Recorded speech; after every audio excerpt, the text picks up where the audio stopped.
සියලු දෙනාටම සුබ දවසක්. ගොඩක් අය මගෙන් අහනවා ඉන්ඩිකේටර්ස් පාවිච්චි කරන්නේ නැතුව ප්‍රයිස් ඇක්ෂන් විතරක් බලලා සාර්ථකව ට්‍රේඩ් ගන්න පුළුවන්ද කියලා. අද මම ඔයාලට කියලා දෙන්න යන්නේ ඊටාම වැදගත් ඒ වගේම පවර්ෆුල් කැන්ඩල්ස්ටික් සයිකොලොජි සීක්‍රට් එකක් ගැන. මේකට කියන්නේ වික් පිල් රිවර්සල් ස්ට්‍රැටජි කියලා. මාකට් එකේ හැදෙන කැන්ඩල්ස්ටික් දිග වික් මගින් අපිට ඊළඟට මාකට් එක යන දිශාව පිළිබඳව කලින්ම ඉඟියක් ලබා දෙනවා. මේක ඔලිම් ට්‍රේඩ්, කෝටෙක්ස්, පොකට් ඔප්ෂන් වගේ ඕනෑම ප්ලැට්ෆෝම් එකකට 1 minute ට්‍රේඩ් සඳහා පාවිච්චි කරන්න පුළුවන් ස්ට්‍රැටජි එකක්. වීඩියෝ එකට යන්න කලින් මේක අනිවාර්යෙන් මතක් කරන්න අවශ්‍යයි. ට්‍රේඩින් කියන්නේ ඉහළ අවධානමක් සහිත ක්ෂේත්‍රයක්.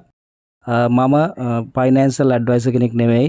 මේ වීඩියෝ එක ට්‍රේඩින් පිළිබඳ අධ්‍යාපනික වීඩියෝ එකක්. හරි, එහෙනම් අපි යමු වීඩියෝ එක ඉදිරියට ගිහින් කතා කරමු මේ සීක්‍රට් එක කොහොමද යූස් කරන්න කියලා. ඇයි මේ විදිහට විග් එකක් පිල් වෙන්නේ? මාකට් එක වේගයෙන් එක පැත්තකට ගමන් කරනවා. ඊට පස්සේ මාකට් එක ආපහු හැරෙනවා. අන්න ඒ හරියේ අන්ෆිල් ඕඩර්ස් හෝ ලික්විඩිටි ඉතුරු වෙනවා. සාමාන්‍යයෙන් මාකට් එකක් කරන්නේ නැවතත් ඒ විග් පිරවීමට උත්සාහ කරන එක. අපි මෙතනදී කරන්නේ අන්න ඒ පිළින්න අවස්ථාවෙන් ප්‍රයෝජන අරන් ට්‍රේඩ් එක ප්‍රොෆිට් කරගන්න එක. ඔයාලගේ ට්‍රේඩ් කරන ප්ලැට්ෆෝම් එකේ chart එකට ගිහිල්ලා ටයිම් ෆ්‍රේම් එක 1 minute විදිහට හදාගන්න. ඊට පස්සේ මේකේ ට්‍රේඩ් එක ගන්න ටයිම් ඩියුරේෂන් එක ඒකත් ඔයාලා 1 minute විදිහට දාගන්න. මොකද මේකේ අපි 1 minute ට්‍රේඩ් එකක් තමයි ගන්න. ඒ නිසා ටයිම් ඩියුරේෂන් එක විදිහට 1 minute තමයි ඔයාලා සිලෙක්ට් කරන්න අවශ්‍ය මේ ස්ට්‍රැටජිය සඳහා.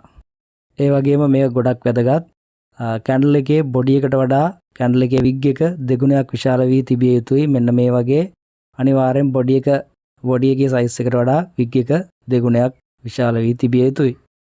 ඒ වගේම මේ විග් එක අනිවාර්යෙන් සපෝට් හෝ රෙසිස්ටන්ට් ලෙවල් එක හැදෙන්න ඕනේ. මේ විග් එක සහිත කැන්ඩල් එක සපෝට් හරි රෙසිස්ටන්ට් හරි ලෙවල් එක මේ විදිහට හැදෙන්න ඕනේ ට්‍රේඩ් එකක් ගන්න. අපි බලමු මුලින්ම බයි ට්‍රේඩ් එකක් ගන්න බයි සිග්නල් එකක් කොහොමද ගන්න කියලා. මේක අනිවාර්යෙන් අප් ට්‍රෙන්ඩ් මාකට් එකක් විය යුතුයි. අප් ට්‍රෙන්ඩ් මාකට් එකේ විතරයි බයි ට්‍රේඩ් එකක් අපි ගන්නෙ. මේකෙදි කැන්ඩල් ස්ටික් උඩ ඉඳලා පල්ලට ඇවිල්ලා සපෝට් ලෙවල් එකේ වදින්න ඕනේ. වැදිලා විග් එක සපෝට් ලෙවල් එකෙන් පහළ තියෙන්න ඕනේ.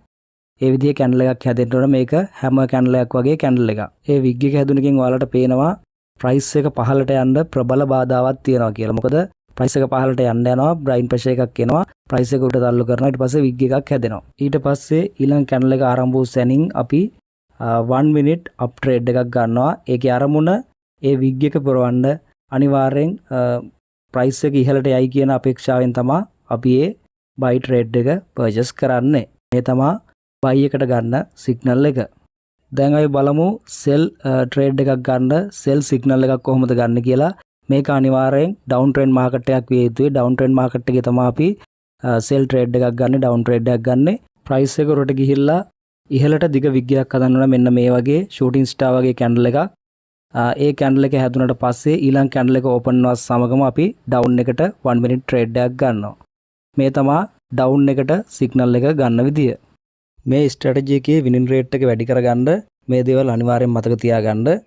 ට්‍රෙන්ඩ් එක හැම විටම ප්‍රධාන ට්‍රෙන්ඩ් එක යන දිශාවට තමයි අපි ට්‍රේඩ් එක දාන්න ඕනේ. ඒ කියන්නේ උදාහරණයක් විදියට අප් ට්‍රෙන්ඩ් එකක් තියෙනවා නම් අපි මේ කැන්ඩල් එක හැදෙන්න ඕනේ සපෝට් ලෙවල් එකේ. එතකොට අපි ගන්නේ අප් ට්‍රේඩ් එක. ඩවුන් ට්‍රෙන්ඩ් එකක් තියෙනවා නම් මේක රෙසිස්ටන්ට් ලෙවල් එකේ තමයි හැදෙන්න ඕනේ මේ කැන්ඩල් එක. ඊට පස්සේ අපි ගන්නේ ඩවුන් එකට ට්‍රේඩ් එක. ඊට පස්සේ වික් සයිස් එක. වික් සයිස් එක ඊටාම වැදගත්. මේකෙදි ඊටාම කුඩා වික් හැදෙනවා නම් අපි ට්‍රේඩ් කරන්නේ නැහැ. ඒ වගේම කැන්ඩල් එකේ බොඩි සයිස් එක වගේ දෙගුණයක් විශාල වික් එකක් තිබිය යුතුයි.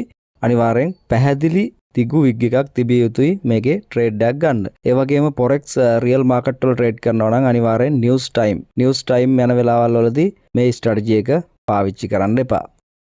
ඔයාලත් මේ විග් පිල් ක්‍රමය ටෙස්ට් කරලා බලලා ඔයාලගේ කමෙන්ට් එක අනිවාර්යෙන් මේ වීඩියෝ එකට දාන්න. ඔයාලට සාර්ථක වුණාද අසාර්ථක වුණාද කියලා මේ විග් පිල් ස්ට්‍රැටජි එක වීඩියෝ එක වටිනවා කියලා හිතෙනවා නම් ලයික් එකක් දාලා JK Trading channel එක subscribe කරන්න මතක කරන්න එපා. ඒ වගේම මේ වගේ ප්‍රයිස් ඇක්ෂන් වීඩියෝ එකකින් නැවතත් හමු වෙමු. එහෙනම් ඔයාලට සුබ දවසක්.